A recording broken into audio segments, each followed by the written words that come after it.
Maritime traffic through global choke points has effectively stalled, forcing a global pivot toward regionalized supply chains and energy independence. This shift is being funded by an average 2.7% increase in national defense spending, ending the low-cost trade models of the previous decade. The Strait of Hormuz is currently closed to commercial traffic.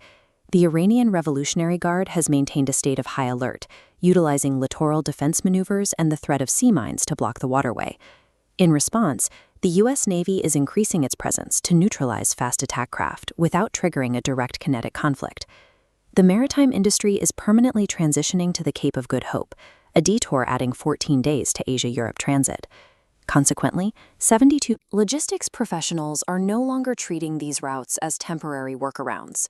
Businesses are now abandoning just-in-time models to build regional inventory buffers, accepting higher baseline costs to avoid the risks of vulnerable maritime choke points.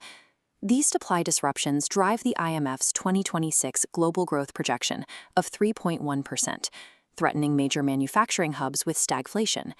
This drag occurs as nations ramp up defense spending by 2.7% of GDP, creating a fiscal dominance that crowds out essential social spending. While this provides a short-term stimulus to the defense industry, it weakens long-term fiscal sustainability for advanced and emerging economies alike. The cost of rearming during a period of low growth risks leaving a lasting scar on the global recovery. Within the Federal Reserve, these dual pressures have created the highest level of internal dissent since 1992. The committee recently maintained interest rates in the 3.5 to 3.75% range, but the path forward remains deeply divided. This division will likely sharpen on May 15th, when Kevin Warsh is expected to succeed Jerome Powell as chair. Market participants are preparing for a shift toward a more aggressive policy stance aimed at neutralizing persistent inflation. The financial environment remains restrictive. Global debt has now surpassed $315 trillion, while the 10-year United States Treasury yield is holding near 4.30%. This combination of record public debt and persistent inflation is causing a liquidity squeeze in private credit markets. Investors are demanding higher term premiums to compensate for the mounting fiscal costs of a wartime economy. The energy volatility caused by these geopolitical shocks is now colliding with the technology sector's massive infrastructure requirements. To sustain the growth of agentic AI, hyperscalers are being forced to rethink their entire energy procurement strategy. Industry reports indicate that demand for dedicated AI power capacity is projected to reach 100 gigawatts by 2030. This demand is surfacing at a time when the global power grid is increasingly vulnerable to regional conflict and supply chain delays. Grid connection delays in major tech hubs now stretch up to 9 years.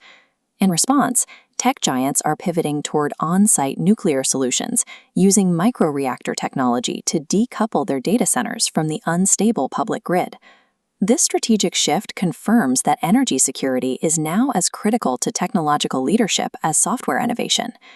Digital infrastructure is moving toward total independence to insulate itself from further geopolitical shocks. The transition at the Federal Reserve, the rerouting of global shipping, and the move toward energy-independent compute are not temporary measures. They are the new permanent fixtures of a fractured global economy. Operators and investors must now plan for a landscape defined by regional industrial hubs and higher capital costs.